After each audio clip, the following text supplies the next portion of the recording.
Boa tarde a todos, que a paz do Mestre Jesus esteja entre todos nós. Hoje estamos dando seguimento à leitura de O Livro dos Médiuns, capítulo 24, segunda parte, Como distinguir os espíritos bons e maus. Hoje, com a leitura e reflexão do item 267, do primeiro ao nono subitens. Vimos nos dois itens anteriores que todo cuidado na distinção entre os espíritos bons e maus é pouco, que a inteligência está longe de ser um sinal seguro de superioridade de um espírito e do porquê ser tão importante submeter todas as comunicações a rigoroso exame, mesmo quando recebidas dentro de uma casa espírita séria.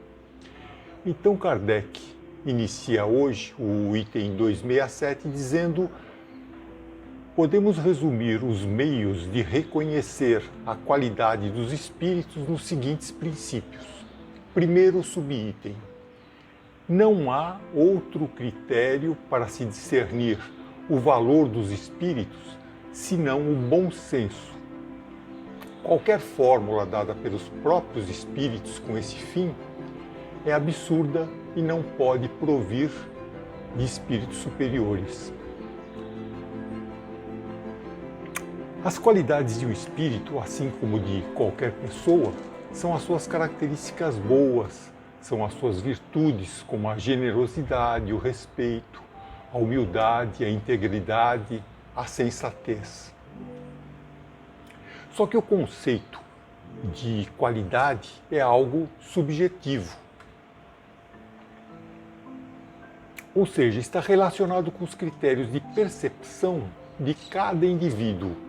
Por esse motivo, Kardec diz que esse critério deve ser sempre pautado no bom senso.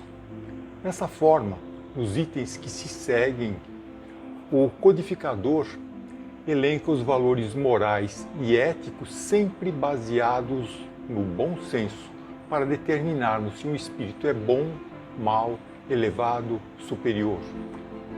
Só não vamos confundir o bom senso com a ideia de senso comum.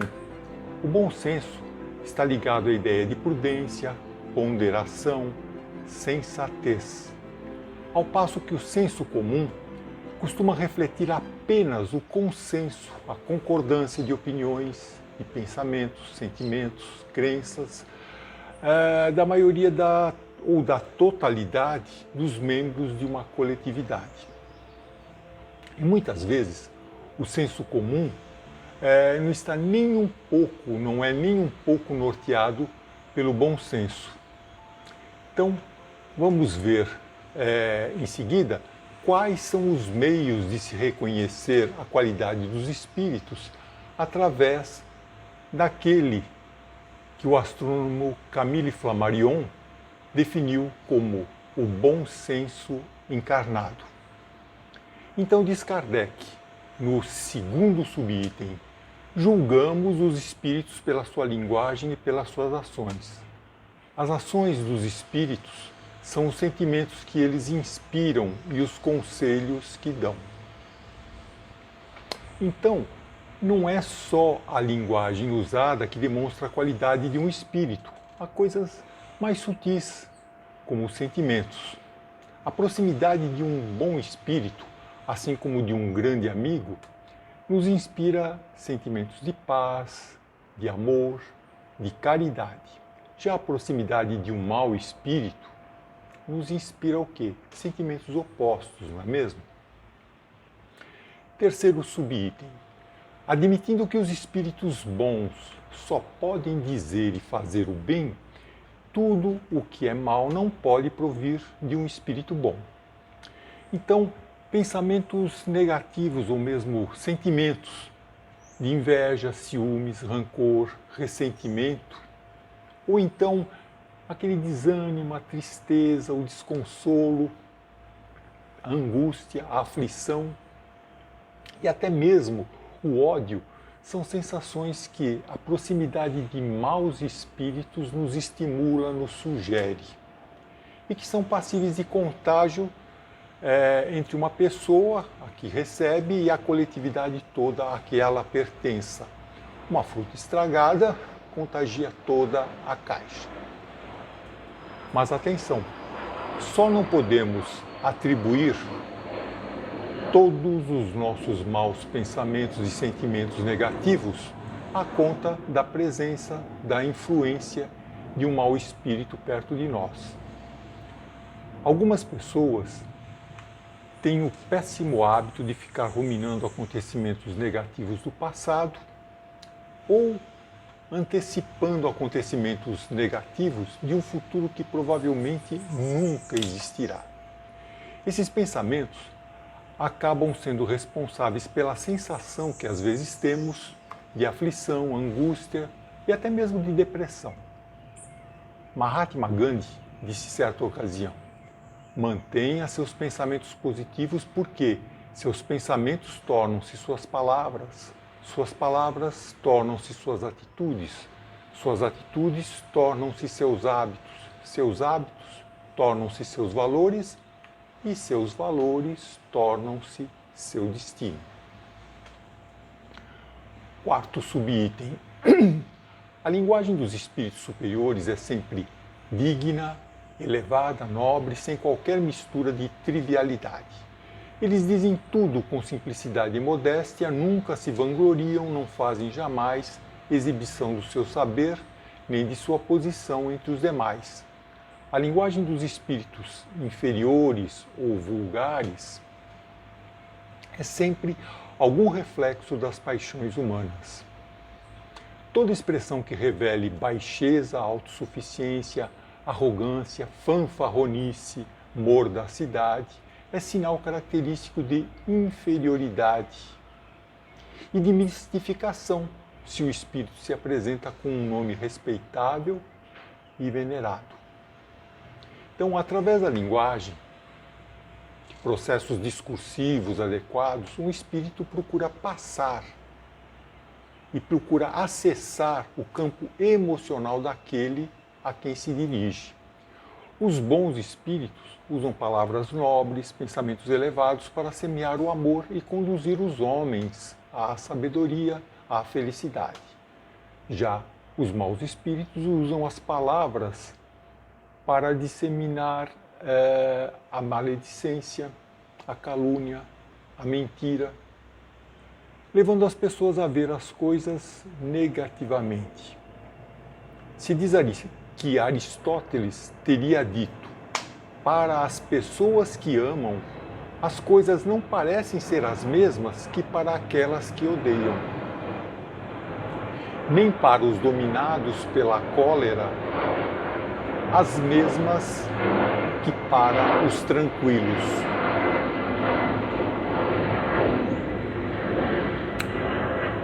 Então, cada um de nós, de acordo com o nosso grau de elevação, está propenso a processar, a entender, a aceitar tudo que recebe de uma forma particular. Quinto subitem. Não devemos julgar os espíritos pelo aspecto formal e a correção de seu estilo, mas sondar-lhes o íntimo, analisar suas palavras, pesá-las friamente, maduramente e sem prevenção.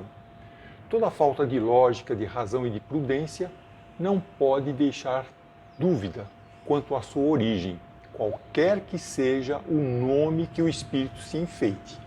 Ele pede aqui para ver o item 224. Esse item 224 do Livro dos Médiuns é bastante longo, mas, resumidamente, se diz que as incorreções de linguagem e de ortografia podem ser atribuídas tanto aos espíritos quanto aos médiuns, especialmente se estes, os médiuns, forem incultos. Mesmo assim, os espíritos poderão passar pensamentos elevados falando ou escrevendo incorretamente. Para os espíritos, o pensamento está acima de tudo. Aí, mais uma razão de se usar sempre o bom senso. Sexto subitem. A linguagem dos espíritos elevados é sempre idêntica, se não quanto à forma, pelo menos quanto à substância. As ideias são as mesmas, sejam quais forem o tempo e o lugar. Podem ser mais ou menos desenvolvidas segundo as circunstâncias, as dificuldades ou as facilidades de se comunicar, mas não serão contraditórias. Se duas comunicações com o mesmo nome se contradizem, uma das duas é evidentemente apócrifa. A verdadeira será aquela em que nada desminta o caráter conhecido do personagem. Entre duas comunicações assinadas, por exemplo, por por São Vicente de Paulo, uma pregando a união e a caridade e a outra tendendo a semear a discórdia, não há pessoa sensata que possa enganar-se. O maior exemplo que temos de mensagens elevadas que jamais se contradizem, não importando o tempo e o lugar, são as palavras de Jesus, que nos foram passadas pelos evangelistas. No prefácio de seu livro, O Evangelho dos Humildes, Eliseu Rigonati escreve que seus comentários dos versículos irão envelhecendo e passando conforme o progresso dos homens, que cada vez terão necessidade de receber explicações mais elevadas. No entanto, diz Rigonati, só a palavra de Jesus não envelhecerá, só ela não passará. Rocha inamovível dos séculos, cada geração descobre na palavra de Jesus uma faceta sempre mais brilhante que a anterior, que reflete mais luz, que mais ilumina os viajores que demandam a pátria celeste por entre os caminhos da terra. Sétimo subitem. Os espíritos bons só dizem o que sabem, calando-se ou confessando a sua ignorância sobre o que não sabem. Os maus falam de tudo com segurança, sem se importar com a verdade. Toda heresia científica notória, toda incoerência, toda contradição, todo princípio que choque o bom senso revela a fraude, se o espírito se apresenta como esclarecido. Vamos comentar essa afirmação de Kardec junto com o próximo subitem. Então, oitavo subitem. Os espíritos levianos são ainda reconhecidos pela facilidade com que predizem o futuro e se referem com precisão a fatos materiais que não podemos conhecer. Os espíritos bons podem fazer-nos pressentir as coisas futuras quando esse conhecimento for útil, mas jamais precisam as datas. Todo anúncio de acontecimento para uma época certa é indício de mistificação.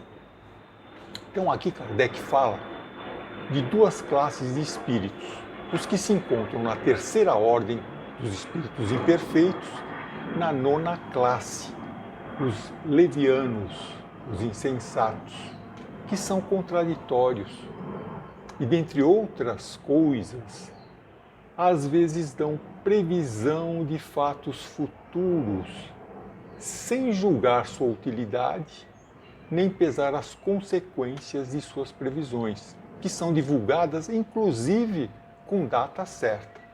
Por isso, são levianos, insensatos e não se deve acreditar nas suas previsões. E Kardec fala também dos que se encontram na segunda ordem, os bons espíritos, na classe dos espíritos benévolos. Estes podem, às vezes, fazer-nos pressentir as coisas futuras se julgarem haver alguma utilidade nisso. Esses espíritos têm como característica o predomínio do espírito sobre a matéria, o desejo do bem e a compreensão de Deus. Contudo, esses espíritos ainda têm de passar por provas. Uns possuem a ciência, outros a bondade e a sabedoria. e só os mais adiantados juntam ao seu saber as qualidades morais. Por isso, os espíritos bons só dizem o que sabem, calando-se ou confessando sua ignorância sobre o que não sabem. E jamais, jamais precisam as datas dos acontecimentos futuros. Isso se encontra na escala espírita. E agora o nono e último subitem de hoje. Os espíritos superiores se exprimem de maneira simples, sem prolixidade, sem ser palavroso, verborrágico, né? Seu estilo é conciso, sem excluir a poesia das ideias e das expressões. Claro, inteligível a todos, não exigindo esforço para a compreensão. Eles possuem a arte de dizer muito em poucas palavras, porque cada palavra tem o seu justo emprego. Os espíritos inferiores, ou pseudo-sábios, escondem sob frases empoladas o vazio das suas ideias. Sua linguagem é sempre pretensiosa, ridícula ou ainda obscura, a pretexto de parecer profunda.